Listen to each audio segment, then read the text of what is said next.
Salut les brasseurs, comment ça va aujourd'hui? Alors aujourd'hui petite vidéo vite fait là pour vous tenir au courant des dernières avancées dans la brasserie, ce qui reste à faire, etc. etc. Et j'ai aussi une petite annonce à vous faire. Mais avant de commencer, voilà, la chaîne vient de passer les 2000 abonnés, donc c'est vraiment super. Ça fait même pas un an là que j'ai commencé cette chaîne, donc je suis vraiment content, 2000 abonnés, c'est cool. Donc eh ben, un grand merci à tous les abonnés et puis voilà, merci de me suivre sur cette chaîne, merci de me témoigner votre soutien, voilà, c'est vraiment cool. J'espère que ça va continuer et puis qu'on atteindra, je sais pas, 5000, 10 000 abonnés un jour, qui sait, voilà. Donc merci beaucoup. Alors donc ensuite, oui, la brasserie Stamina, donc là je suis un petit peu dans la dernière ligne droite avant l'ouverture, j'essaie de résoudre les derniers petits problèmes qui reste à régler. Donc qu'est-ce qui s'est passé dernièrement? Donc voilà, là c'est les deux bières qui seront les deux bières que je vendrai à l'ouverture. Il y en aura une troisième à l'ouverture, je pense, peut-être pas immédiatement à l'ouverture, mais très rapidement. Ça va être une IPA au houblon de la Garonne. Là je suis retourné récemment récolter un paquet de houblon au bord de la Garonne, donc ça va me permettre de sortir une IPA. Je pense que je pourrais sortir au maximum 1000 bouteilles avec ce que j'ai récolté de houblon. Voilà, donc ça sera une bière éphémère on va dire, mais je pense que ça va être quand même très sympa. Donc au niveau de ces bières là, où est-ce que j'en suis? La porteur, donc la porteur, j'ai un petit souci sur la première fournée de porteur là. Petit souci de carbonatation, elle est trop carbonatée. Donc qu'est-ce qui s'est passé en fait avec cette porteur? Je vais vous montrer ça. Vous voyez là j'ai des fermenteurs, donc ça c'est mes fermenteurs pro que j'utilise donc pour produire ces bières, et vous voyez qu'ils ont quand même une certaine hauteur, et donc lorsque j'utilise mes formules habituelles que j'utilise en brassage amateur pour calculer la quantité de sucre à rajouter à l'embouteillage, et ben ça pose un petit souci en fait avec ces fermenteurs, puisque donc ça c'est des formules qui marchaient bien quand je fermentais dans des dames Jeanne avec voilà, 20 cm de hauteur maxi de liquide dans la dame Jeanne, c'est-à-dire qu'il n'y avait pas une énorme pression au fond du fermenteur, alors que là il y a quand même une pression un petit peu plus importante. Donc en fait cette pression là elle n'est pas prise en compte dans mes formules, et la conséquence de ça c'est que voilà, quand vous avez de la bière qui fermente sous une certaine pression, le gaz carbonique va moins s'en échapper, donc il va davantage rester en solution dans la bière, et donc il va falloir, pour compenser, diminuer un petit peu la quantité de sucre à l'embouteillage. Voilà, donc ça c'est quelque chose que j'avais pas anticipé malheureusement pour la première fournée de porteur, donc elle est beaucoup trop carbonatée. Donc la première fournée je vais pas la vendre, là je m'apprête à embouteiller une deuxième fournée, donc je vais ajuster les quantités de sucre à l'embouteillage et ça devrait mieux se passer. Au niveau de ma Weizen, donc au niveau de cette Weizen, j'avais eu des petits soucis de filtration. Voilà, donc ça c'est une bière que je filtre avant de l'embouteiller. Tout simplement, voilà, le but de la filtrer c'est d'enlever un petit peu de la levure. Il y a énormément de levure en suspension dans le fermenteur lorsque la fermentation est terminée. C'est une levure qui est très poudreuse, très volatile. Donc je la filtre et j'en rajoute une quantité mesurée ensuite à l'embouteillage pour procéder à la refermentation en bouteille. Et donc le souci que j'avais eu c'était que j'avais des cartouches filtrantes qui fonctionnaient bien quand je devais filtrer 20, 30, 40 litres. Pour filtrer 200 litres c'est pas la même, donc j'y arrivais pas là avec mes filtres amateurs. Donc j'ai résolu le problème en faisant l'acquisition de ce filtre. Alors ça c'est un filtre, c'est ce qu'on appelle un filtre à plaque en fait, donc il y a une pompe qui est quand même assez puissante déjà, ça c'est important, et ensuite là entre toutes ces plaques de plastique on va venir placer des plaques filtrantes qui sont des plaques, une matière un petit peu comme du carton, voilà, donc c'est des plaques qui peuvent s'utiliser qu'une seule fois, c'est juste ça qui est un petit peu chiant, mais sinon à part ça ça fonctionne très bien. Donc voilà, grâce à ce filtre, j'ai pu résoudre mon problème sur la Weizen. Et donc la Weizen que vous voyez là, eh bien vous voyez qu'il n'y a pas un dépôt énorme de levure au fond de la bouteille, puisqu'elle a été bien filtrée. Je suis venu rajouter une quantité mesurée de levure à l'embouteillage, et tout s'est bien passé. Et donc là, en l'état, elle est au point. Voilà, donc ça c'est cool. Qu'est-ce qui reste d'autre? Voilà, donc simplement je vais vous parler un petit peu des derniers trucs qui restent à faire dans la brasserie avant l'ouverture. Il va falloir que je mette en place le design de la vitrine.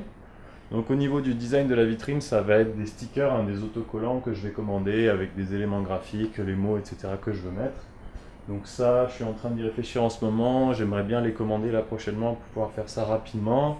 Voilà, il va falloir que j'organise un petit peu l'espace de vente qui va se trouver, qui va se trouver là, quoi, hein. C'est-à-dire que vous avez le comptoir ici, il va y avoir ce frigo vitrine qui va être un petit peu plus loin, là, et un petit peu surélevé. Il va y avoir les étagères là, qui vont être pleines de stock. Là, vous voyez, il y a déjà pas mal de stock qui commence à s'accumuler en haut. Et puis c'est à peu près tout. Voilà quelques trucs au niveau des normes. Là, il va me falloir un carillon d'appel pour les personnes handicapées, pour qu'elles puissent sonner en fait, pour que moi je puisse être au courant qu'il y a quelqu'un en fauteuil roulant qui a besoin que je lui sorte une rampe d'accès. Donc il va falloir également que j'installe une rampe d'accès amovible, tout simplement pour franchir la petite marche qui se trouve là à l'entrée de mon local. Voilà, quelques bricolages au niveau de l'électricité à faire là pour bien être aux normes avant le lancement. Et puis c'est à peu près tout. C'est à peu près tout. Donc je suis plutôt content. Là, la plupart des gros soucis ont été résolus. Maintenant, c'est des petits trucs qui vont se faire dans le mois qui vient là. Et donc j'espère vraiment, voilà, en étant réaliste, je pense pouvoir ouvrir courant octobre, peut-être fin octobre s'il y a des petits pépins en plus, mais voilà, normalement on y est presque. Donc c'est cool, voilà, donc je vous tiendrai bien sûr au courant de tout ça. Et qu'est-ce que je voulais vous dire d'autre? Oui, donc je bosse pas mal en ce moment sur mon e-book, donc le e-book qui va être consacré au brassage tout grain, donc ça a pas mal évolué, hein, donc j'avais commencé à y réfléchir il y a peut-être 6 mois. À la base, j'imaginais faire un petit truc d'une dizaine de pages. Au final, ça a quand même pas mal évolué. J'ai mis beaucoup de choses dedans et je pense que c'est pour le mieux. Voilà, tant qu'à sortir quelque chose, autant sortir quelque chose de complet qui va vraiment vous aider, qui va vraiment vous apporter tous les éléments nécessaires. Donc, je vais vous expliquer un petit peu rapidement, hein, en gros, ce qu'il va y avoir dedans. Il va y avoir toute une partie théorique sur le brassage tout grain qui explique bien voilà, tous les fondamentaux théoriques, tout ce qu'il faut comprendre pour brasser en tout grain en sachant ce qu'on est en train de faire. Il va y avoir toute une partie où je détaille vraiment toutes les procédures, hein, c'est-à-dire que je vous explique, voilà, vous faites ci, vous faites ça, vous avez besoin de tel matériel, vous pouvez le trouver à tel endroit, sur tel site, etc. Donc je détaille vraiment tout ce qu'il faut faire pour brasser en tout grain avec différentes méthodes, hein. Il y a différentes techniques qui nous permettent de brasser en tout grain, etc. Tout ça est détaillé. Et il y a également une partie, donc avec le guide, en fait le guide il va venir avec des outils qui vous permettent de réaliser tous les calculs dont vous avez besoin pour formuler une recette de bière. Donc il y a une partie formulation de recettes en tout grain et il y a tous les outils qui vont avec. Donc les outils qui vont vous permettre de calculer les quantités d'eau dont vous allez avoir besoin. Les outils qui vont vous permettre de calculer les températures de votre eau, par exemple si vous brassez par infusion, etc. Voilà, tout un tas d'outils, vos densités spécifiques, comment atteindre la bonne densité initiale en fin début, etc. Voilà, pas mal de choses comme ça. En gros, normalement, ça va être un pack en fait qui va vous donner vraiment tout ce dont vous aurez besoin pour brasser en tout grain. Et à la fin, je vais aussi inclure, je pense, une partie avec quelques recettes que je vous donne. Voilà, je sais pas combien il y en aura, 2, 3, 4. Des recettes assez simples, hein. Voilà, le but c'est pas de... Vous savez, les recettes de bière, ça dépend vraiment de la personne qui exécute la recette, etc. Là, le but c'est simplement de vous donner des bases pour que vous puissiez commencer avec des recettes qui soient cohérentes et qui soient correctes. Voilà, ça vous évite d'aller pêcher des trucs sur internet où vous savez pas trop ce que c'est. Voilà, donc ce guide, voilà, je pense que ça va vraiment être sympa. J'en suis assez content là pour l'instant. J'en suis assez content, c'est-à-dire que j'ai vraiment inclus pas mal de choses et je pense que ça va être quelque chose de très complet et très utile. Simplement là, j'aimerais bien le sortir avant le 20 septembre. Pourquoi? Parce que du 20 au 27, je vais m'absenter. J'ai un événement familial là pendant une semaine, donc je ne serai pas dispo. J'aimerais bien le sortir juste avant, comme ça sera fait. Et puis ça me permettra de me reposer un petit peu là pendant cette semaine, de plus penser au boulot.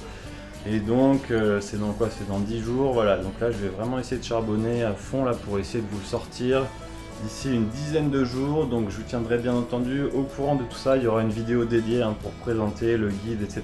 Vous expliquer comment vous pouvez l'acheter, etc., etc. Et puis j'enverrai également des emails pour vous tenir au courant de tout ça sur la liste de diffusion Bricole Brassicole. Voilà, donc c'est à peu près tout ce que je voulais vous dire aujourd'hui. Voilà, c'était une vidéo rapide. En ce moment, j'ai beaucoup de choses là à faire, donc j'ai pas trop le temps de vous faire des grosses vidéos. Voilà, simplement c'était pour vous tenir au courant. Donc j'espère que de votre côté tout se passe bien, que vous brassez, que vous vous éclatez. Moi là, j'ai bien retrouvé le moral. Là, ça a été un peu difficile cet été, mais là, voilà, on approche de l'ouverture. Les gros soucis sont résolus. Il y a le guide qui va bientôt sortir, donc je suis content. J'espère que vous serez content aussi lorsque vous l'aurez, vous allez voir, c'est vraiment quelque chose de pas mal. Et donc, eh ben, écoutez, je vous souhaite de bons brassins, un bon week-end, une bonne semaine, tout ça, et puis je vous dis à très bientôt pour la prochaine vidéo Bricole Brassicole. Salut!